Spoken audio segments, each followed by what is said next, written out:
Howdy and happy Monday. It is the Monday after Easter, and we're back here on Monday Market 15, the 15-minute show that takes about 30 minutes, never on time, so we plan at 2 o'clock, so if you stick around the 2 o'clock hour, you'll get a little bit of your Monday Market update. So with me, as always, is the infamous, the most decent human being that I could ever imagine living with in the same room, locked in a corner of some sort of castle, Ashley Miller.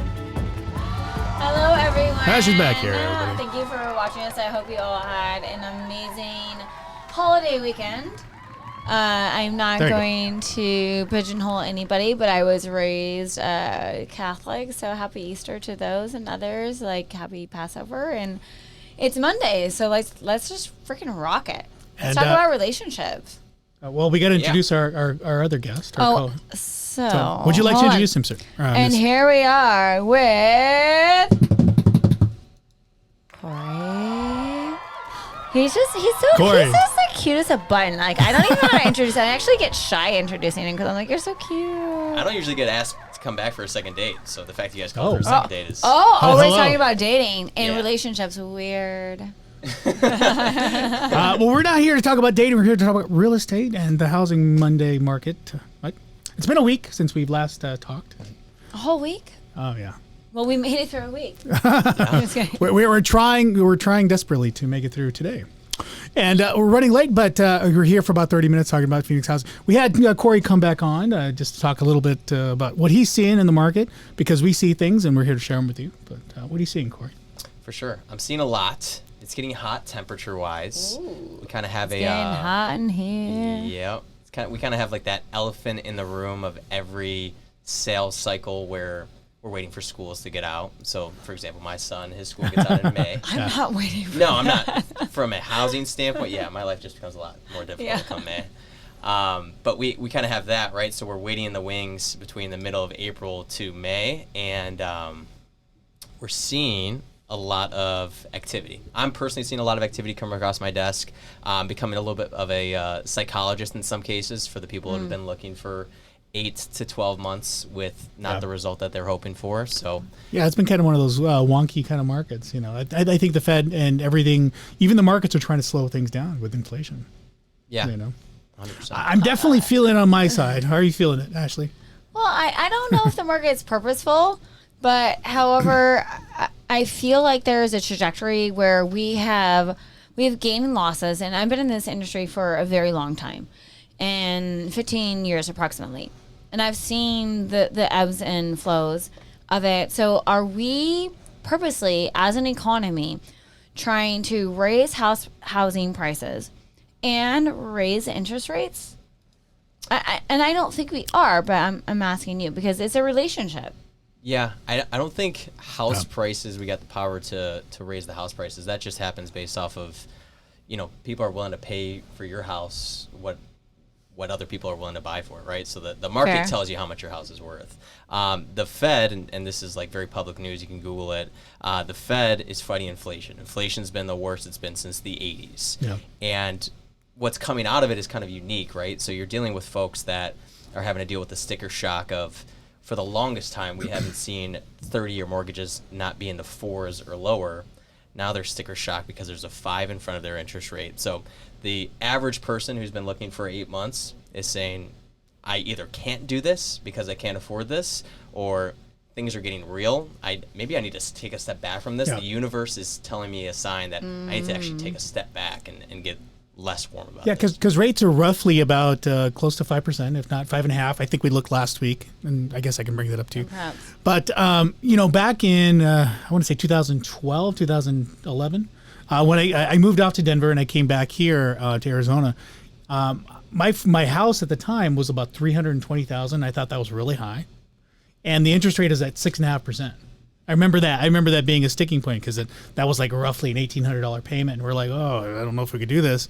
And we pushed it, and fast forward several years later, that same house is worth roughly about $800,000 now, which I should have kept. But one of the things that you had mentioned, so the buyer is not changing. Our buyer pool is still on the average of the same people.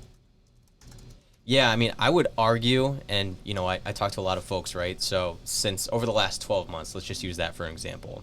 I haven't had offers going in Arizona for a house worth having, right? That doesn't have 15 plus offers on it. But you said a house worth having. So let's go into the psychology of a We've been house. talking about psychology. And we've been talking about psychology a lot. Oh, So a Ashley house has. worth having.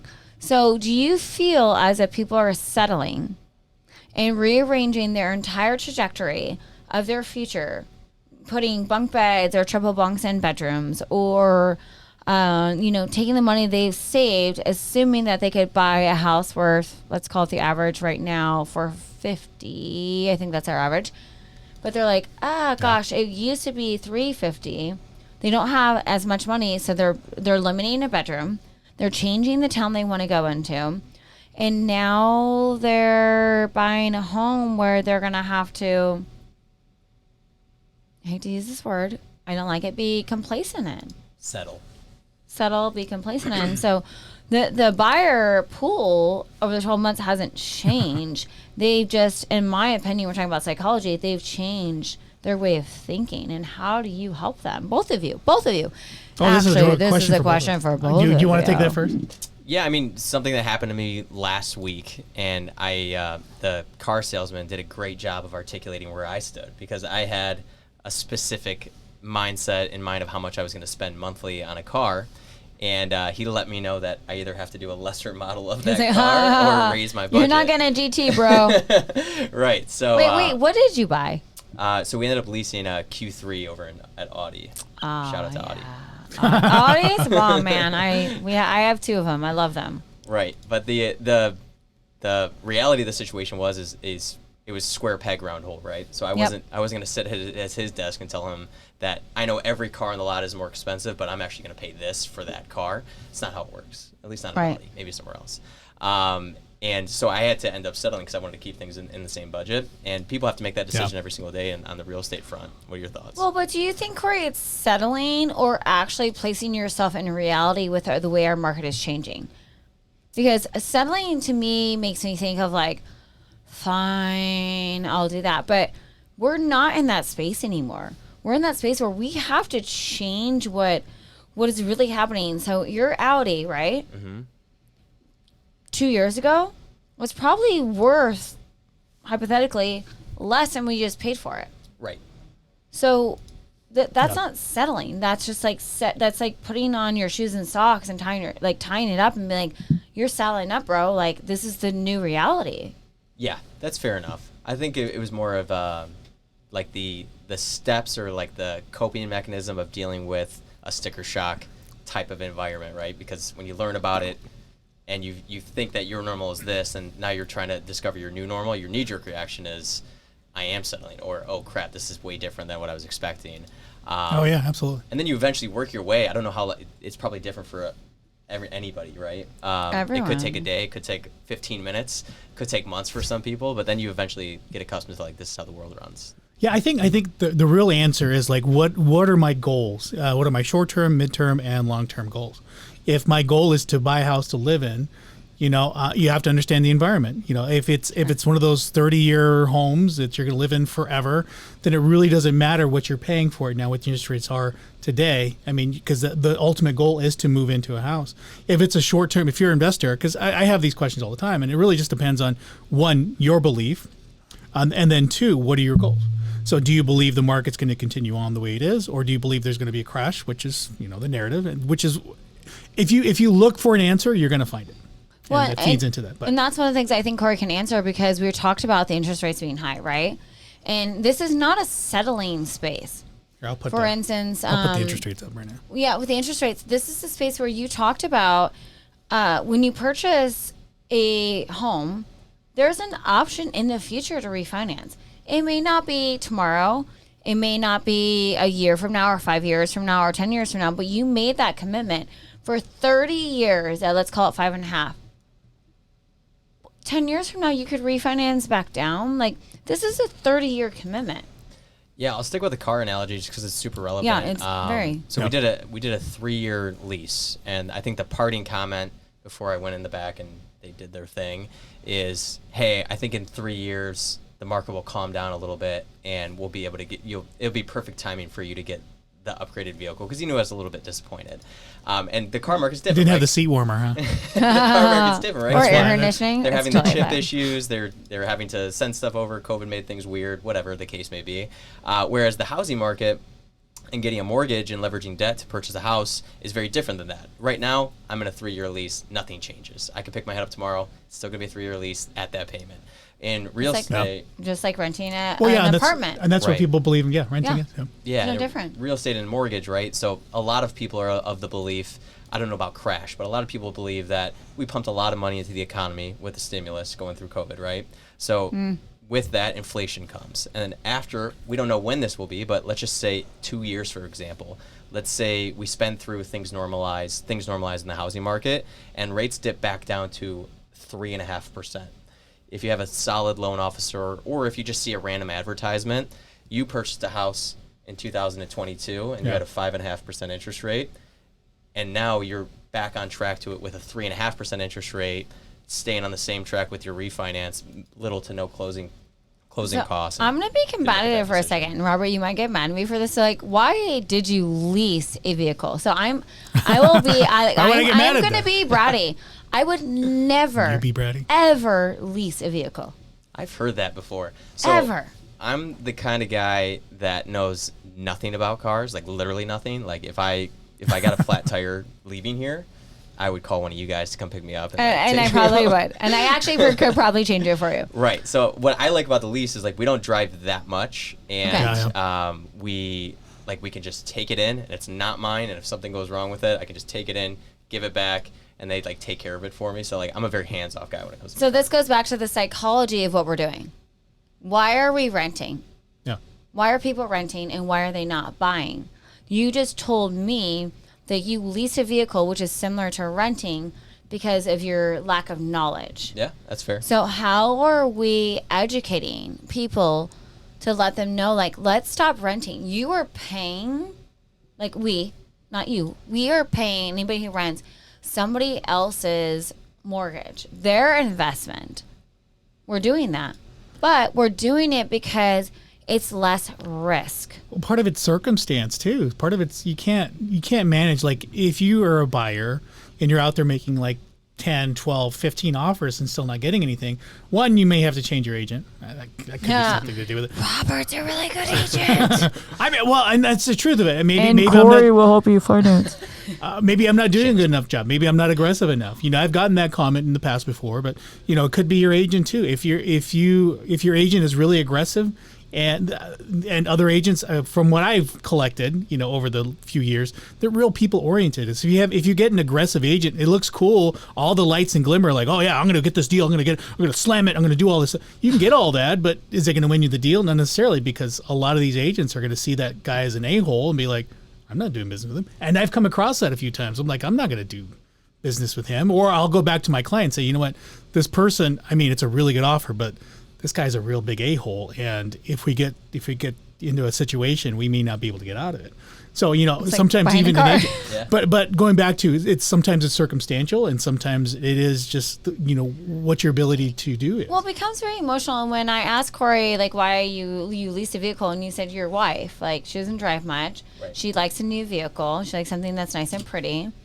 So sometimes we rent homes or houses or townhomes or condos because they're really pretty and they fit our needs during that time. But at the end of the day, where's our financial investment in it? And there's not. And I feel, you know, I rented, I bought, I've sold, I bought, I've sold. And I rented for a long time because I knew I couldn't afford to buy the pretty, shiny new car until I could save up enough to buy the house that I wanted. So it's the same psychology and mentality behind buying a home, buying a vehicle. It's the commitment. It's wanting the shiny object in the beginning. But we have to do a freaking reality check on people right now. Yeah, I think it's fair. Sorry, that sounded really mean. No, it's fair. It's okay. It's I'm a not decision reality that checking you, but I'm like, it's a decision I'll Corey after wants to this. do. He wants to lease a car.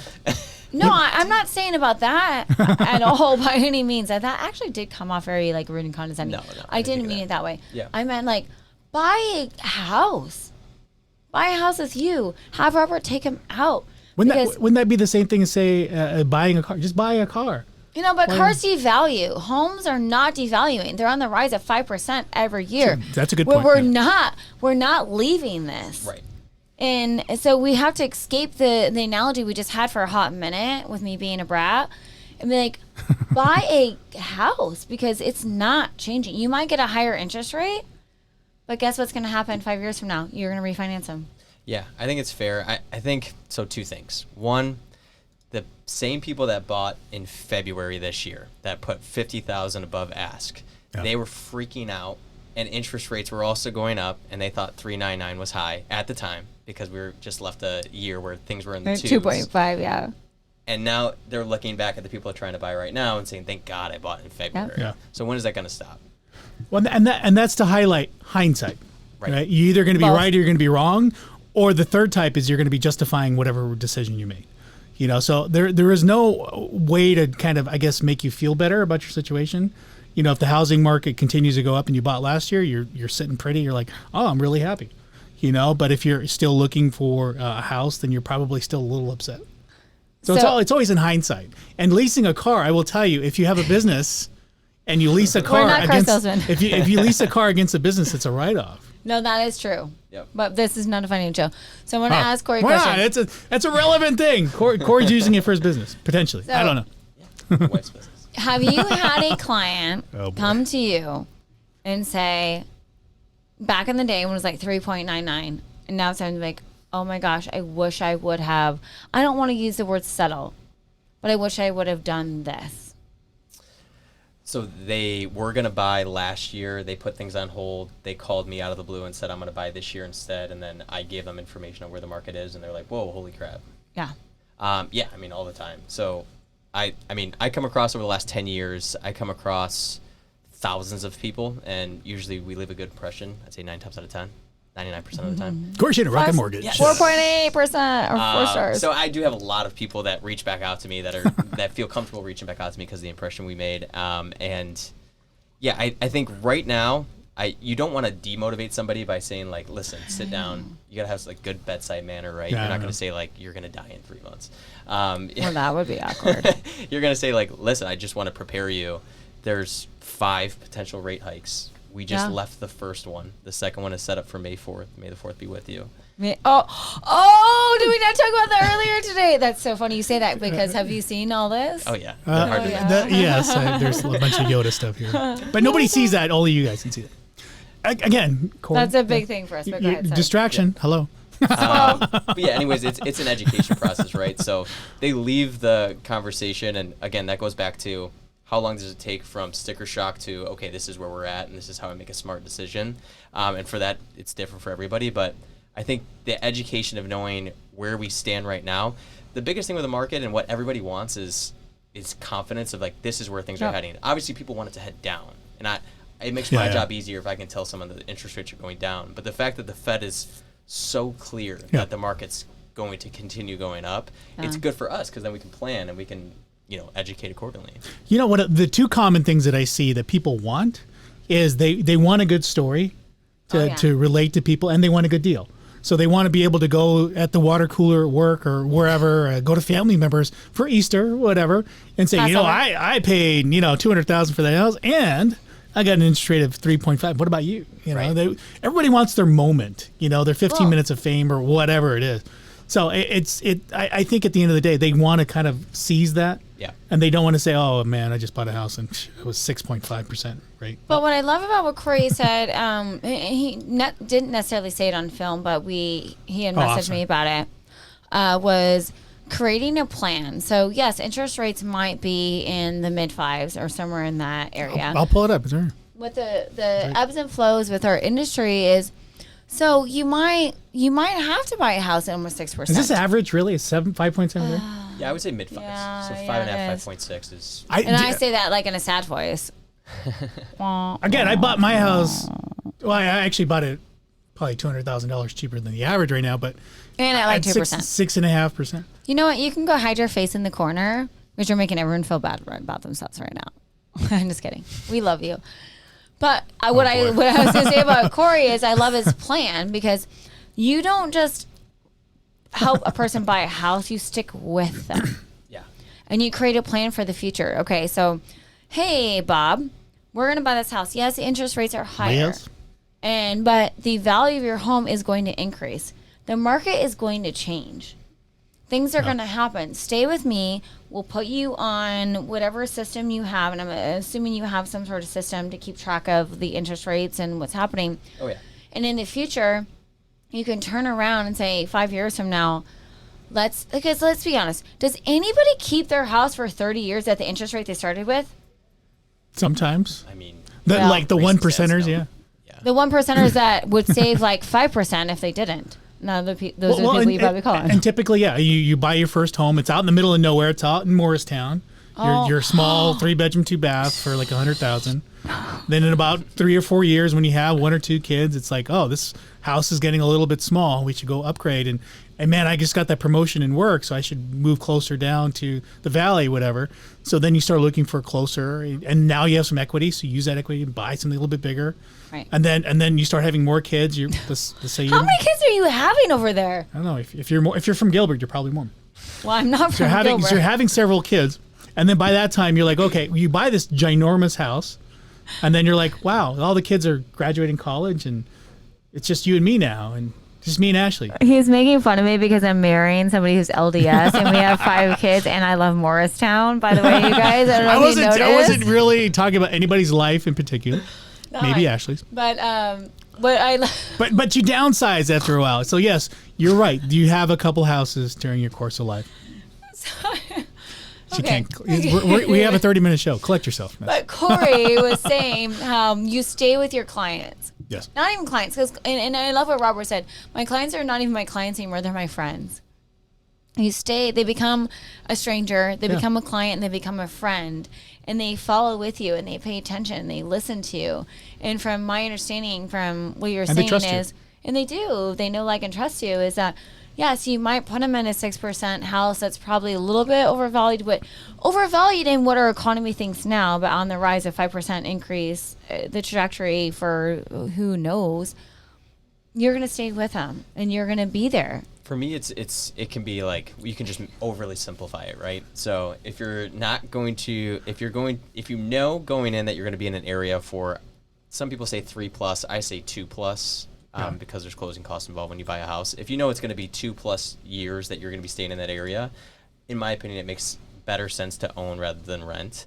And if your alternative is renting or living with family, and you don't want to live with family as a 30-year-old adult, then it becomes like very, very easy, right? Like let me figure out what my game plan is and how I can purchase a property. I just helped out a client, family member, whatever we want to call him, last week, and he had his annual review. So we talked about interest rates, we talked about new payment, and he said, I'm going into my annual review, and now I'm due up for a raise anyways, and this helps me negotiate because this is where the world is at, this is where inflation's at, and this is how much my worth is.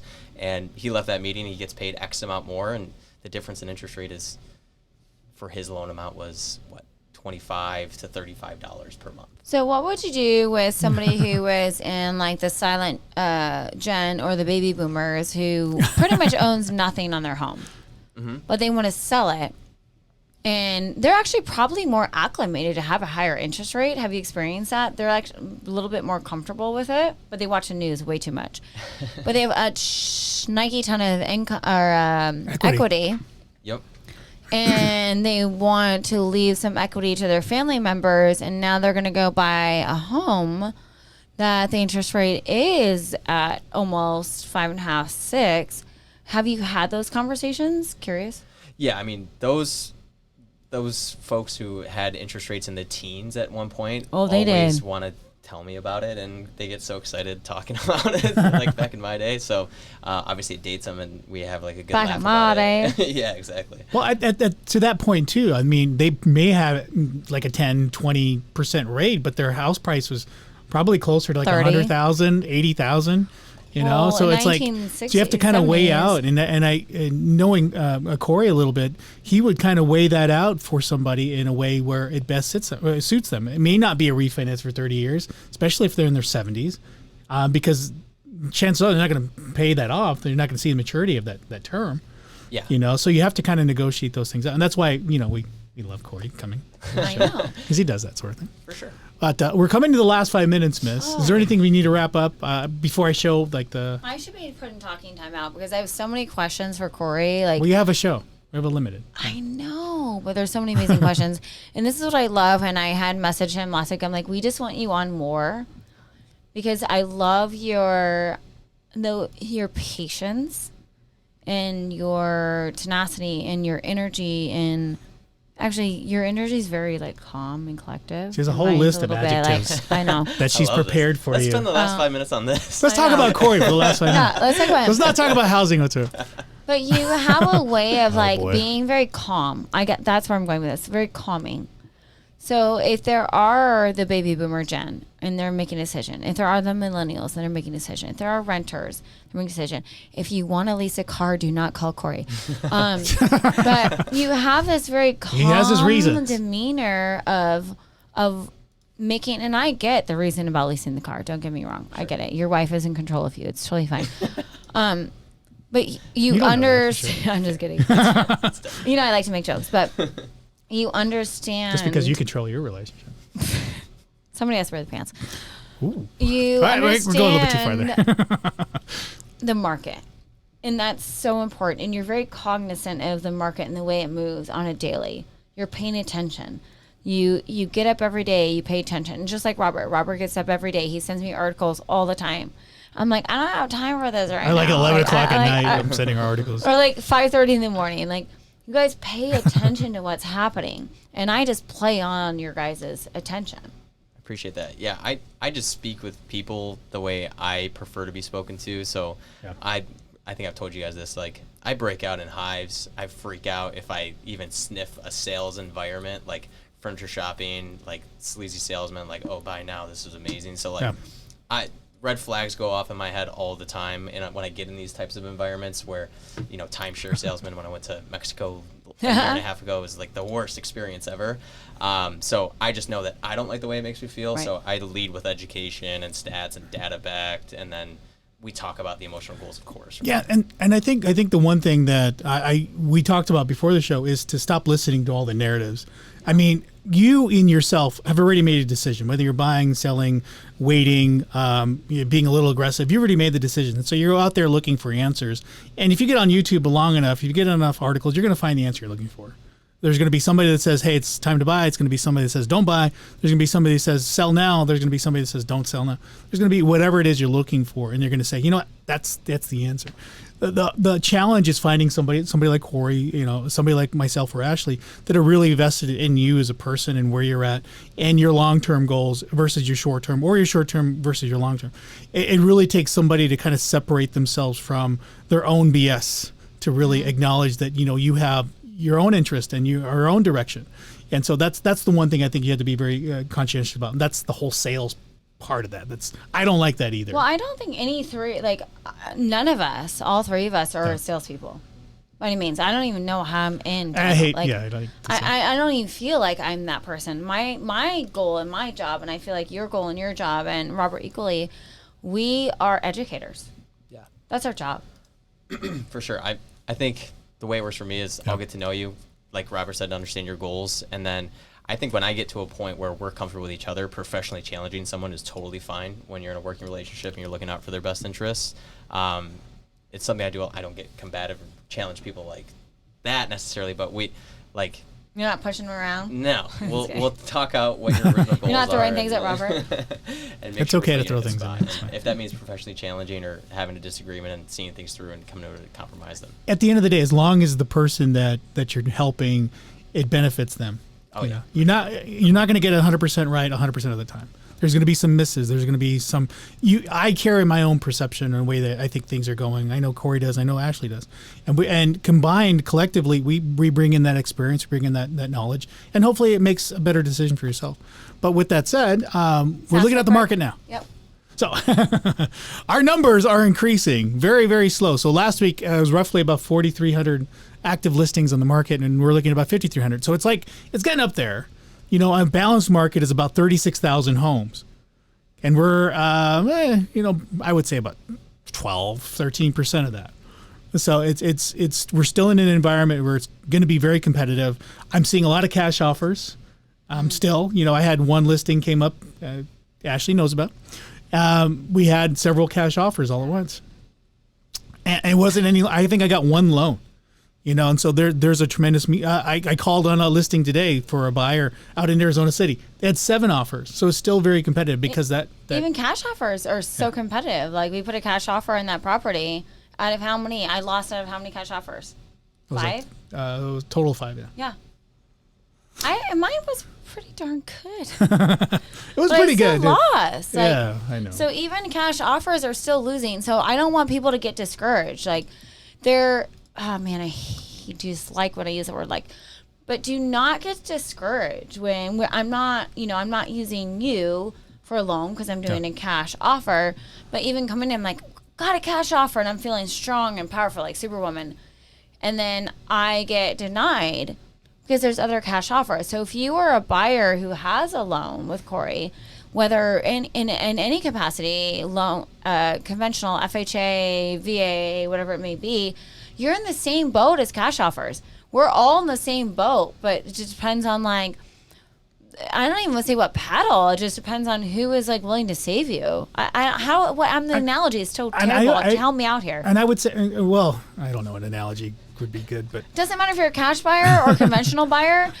You're still in the same boat. Well, and again, this business is about relationships. So the better that your agent is able to relate to another person, the better off you'll be. Well, and you were my agent. What happened? There's a long story there, which we don't have time to talk about. That goes back to the psychology of a home. So we'll end on that. It doesn't matter if you're a cash buyer, a conventional buyer, if you have an amazing Corey, an amazing Robert as your representative. It's the psychology of the seller. Yeah, it's about trust. They trust cash more because and they cash do. can perform well, like it's that. easy, quick, and they don't have to run inspections. They don't have to do a lot of things. Psychology is everything in everything we do, relationships and psychology. So you just have to figure it out. And that's, can I mic drop? I can mouse drop. So, and then the last couple pieces here. So the month supply is still at about a half month supply. So we're not really moving anywhere as far as supply goes. So, in the hopes of interest rates increasing, the supply is still stagnant. We're not growing. I mean, you did see the raw numbers, which was we went from 43 to 53. So we're increasing, but very small increments. So we're still at roughly at a half month supply. This means that if we currently took no more listings in the market, 2 weeks we'd be out of houses. That'd be it. There'd be no more houses in Phoenix market. And the demand index we've been watching again every week. It is slowly increasing to a balanced market. So, but with the supply being so short, it's still a seller's market. That's what this market index indicates. This green means it's a significant seller's market still. So we're really not moving the needle as far as supply goes, but we're really moving the needle as far as demand. So it's decreasing demand, and it's going from, going from like what 10, 12 loan offers to really like 5 or 6 cash offers now, which is weird, but that's the way our market's working. Did you want to mention this lumber thing? Since it relates back to new builds. It does, and maybe Corey can pin on this real quick as we're watching, because it was one of the things you said. I believe you said it, or maybe I read it somewhere else. But about new home builds, they're slow rising, and they can be kind of complicated, and they have their own lenders. Yeah, I mean, I don't know how in depth you want me to go, but usually when you're dealing with a large builder, just use Pulte for example, they sell the lot and they get the contract. And once they get the contract, then they can move on to the next sale and the next lot and then the next project, right? So they want to sell through and get as many committed buyers as possible. And for the longest time with supply chain and cost of lumber, it's been really difficult for them to do what they're doing. So what's really cool, so I believe it's May of, look, it just came up, May of 2021. So 52% decrease. So it used to be almost over $1,700 per 1,000 board square feet. So it has significantly gone down, but still double of what it was last year. So there's a good and a bad there for people who are buying homes that are less than perfection. So you have clients that come in and they want to buy a home. Do you guys do construction loans? I'm not construction loans. I apologize.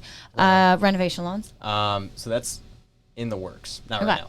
And that's okay if you don't. Yeah. So the point is like, as lumber is slowly coming down, we might see a higher rise and new builds moving a little bit faster, but they're still a year behind. So FYI, if you want to buy a new home and you're not using any of us, just plan on renting for another year. And if you want to remodel, I thought you didn't your want to home, rent. I thought buying was. No, I know. You're changing your narrative. No, I'm saying you have renting now. They have You're no flip-flopping option. now. They have no option but to rent another year. So like, boy. we're gonna give up our lease in a year. No, you're not, because your new home is not gonna be done. Yeah.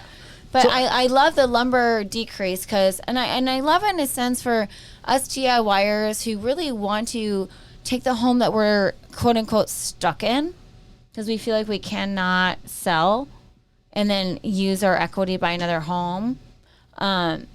It is a little encouragement. It's a little boost on our shoulders. We always talk about selling and all this, but for us who don't want to leave, now we have the capability to maybe build an addition. And maybe we can refinance our house through you. Well, actually, with rates right now, we probably can. But our lumber is down. So there are a lot of options out there. And please use this as a resource. We do research a lot of things. Robert Resources is a great resource and researches a ton. Corey does equally as the same. He's got a lot of options and things in his back pocket they can do. We're not here to be used car salesmen. We're not here to do anything. Salespersons. Persons. You're right. Please. Gosh. Okay. Get it right. Salespersons. But we're just here to be a good resource to educate and teach you guys how we can put more money in all of our pockets. Not meaning us individually, but meaning everyone's, because that is our purpose. Like, Corey's time is volunteered to us. My time is volunteered. Robert, on the other hand, runs this whole freaking show and does all this with all these cameras and all these lights and all these computers. Like, it's he hot. does all that. It I'm does starting to get sweat. really Look hot at in it. here. Trying to get Getting hot in here. As I said, let's get physical. But he really does. Robert donates so much of his time, and we all do. And this is not here to sell you anything. This is just to educate you and help you make the right decisions based upon what is truly psychologically. We talked a lot about psychology. I know. But it is a psychoanalysis to make sure we're making the right decision for you. So we're Monday Market 15, the 15-minute show that's now almost 40 minutes. So with that, I want to divert to Corey. Any last words, sir, before we head out for the day? You know what? I'll keep it short and sweet. I think Robert and Ashley do a great job with the podcast. If you just are randomly on YouTube and then you stumble across the podcast, even for 5 minutes, and you see Robert in the street, he's the same guy on the podcast that he is in the street. He didn't let fame go to his head. Neither did Ashley. So good job, you guys. Oh, boy. Wait, do you have a vein? Do I have a I'm vein? just kidding. I have a vein where? So, anyway. So, Monday Market 15, Rob Morales, Ashley Miller, Corey Sheena, Rocket Mortgage, Great American Title, and of course me, RCO Network. Here on Mondays at the 2 o'clock-ish hour for God knows how long the next conversation is going to be, but we'll be here next Monday talking to you guys. See you guys next week.